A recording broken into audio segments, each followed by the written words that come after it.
This is almost always the case. It's rife with hypocrisy. Like the prophet said, it's sick from the whole head down. And that's because it's not following the true head, which is Christ. And so there's a lack of accountability. Again, people are afraid to ask questions, make challenges, or make decisions. Why? Because they want to be embraced by a community. They want that idea of true fellowship and brotherhood and sisterhood. But yet, what happens is they find out I didn't join a family where everybody molesting everybody, where everybody's abusing everybody, where you got to go along to get along. You got to be in agreement, because if you have a question, they're going to look at you funny and they might start talking bad about you. And with this internet thing, now people cyberbully you, harass you, do hit piece videos on you and all kinds of stuff to try to shut you up and shut you down and turn other people against you.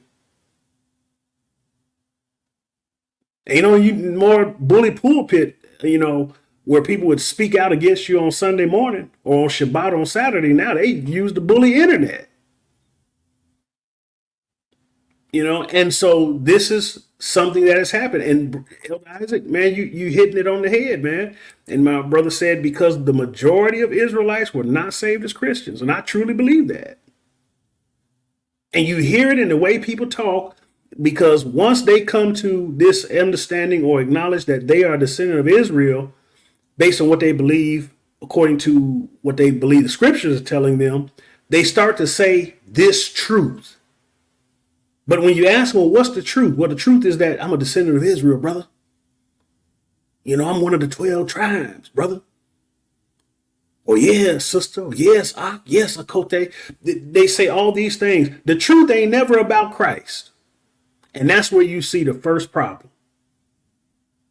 You want to be part of a kingdom that don't even acknowledge the king of the kingdom. How does that work?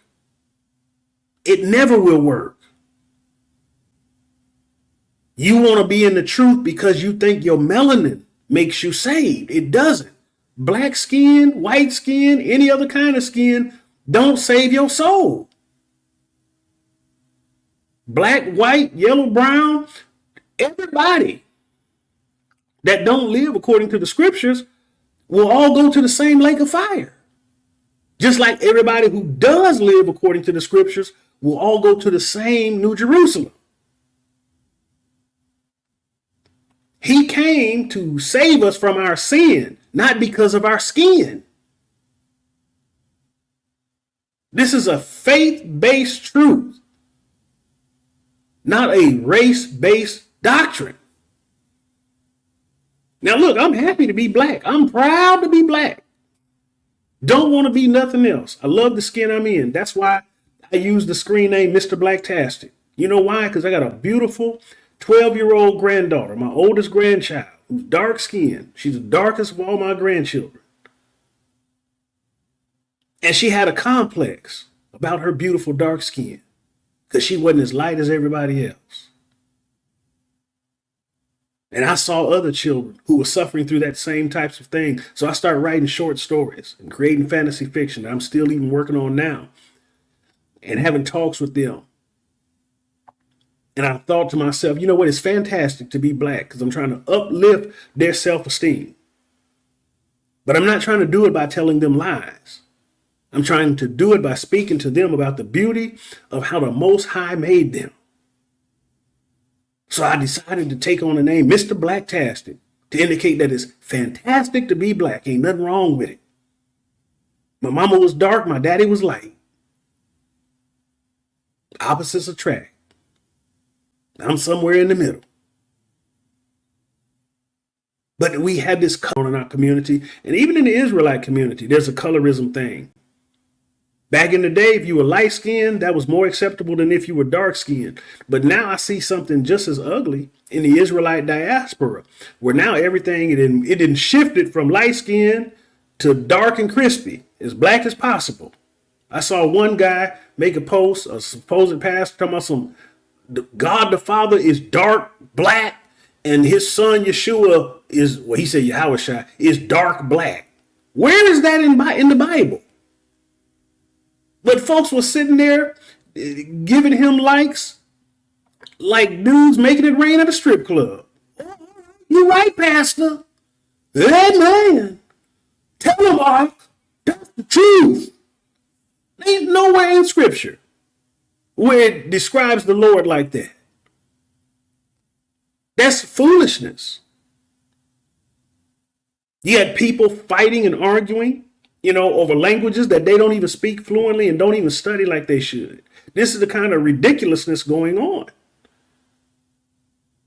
And when you do confront them or try to hold them accountable, again, they hide behind their block walls, or their audiences, and they allow the people to defend them, or they get mad and go on these tirades, but they can't never answer the questions with sound doctrine. They'll even reinterpret entire passages of scripture to make it mean what they want it to say rather than what the plain text actually says.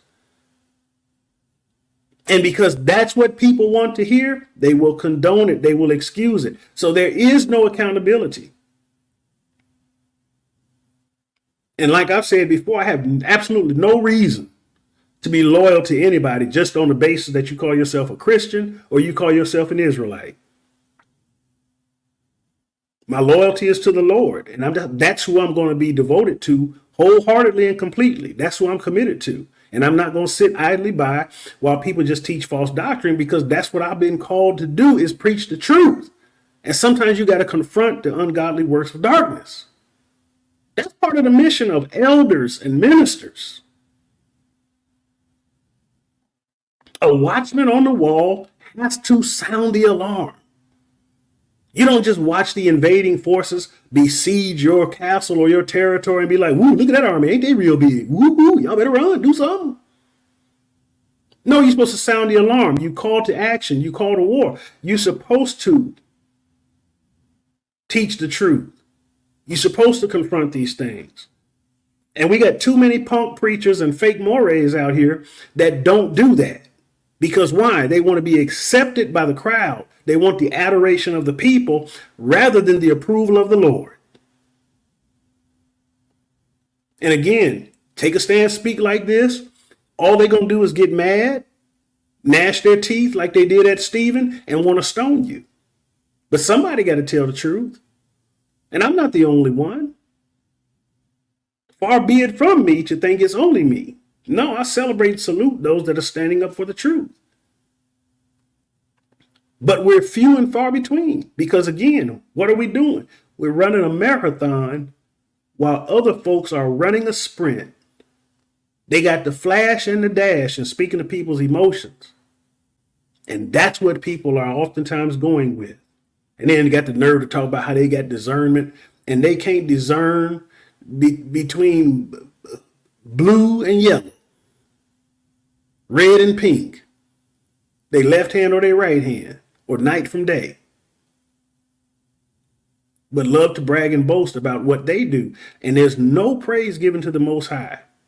Yeshua is almost never even acknowledged. His name is just used to try to garner some type of credibility, but really they're taking his name in vain. See, you can take his name in vain in more than one ways. If you use it irreverently, but what is irreverence?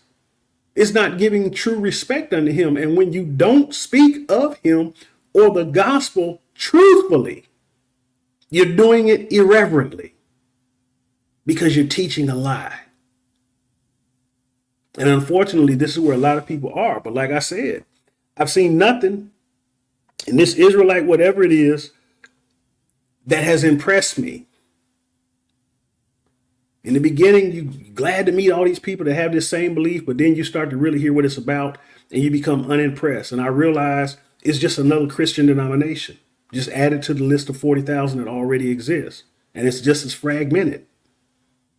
So if you can't go to the traditional Christian church and trust and rely that that particular system with all its division is going to give you the truth, and you can't go to the Israelite diaspora to get the truth, then what do? You got to go back to God. That's who you should be with in the first place. You got to go back to the scripture. You got to learn the word. You got to learn Christ. You got to practice true faith.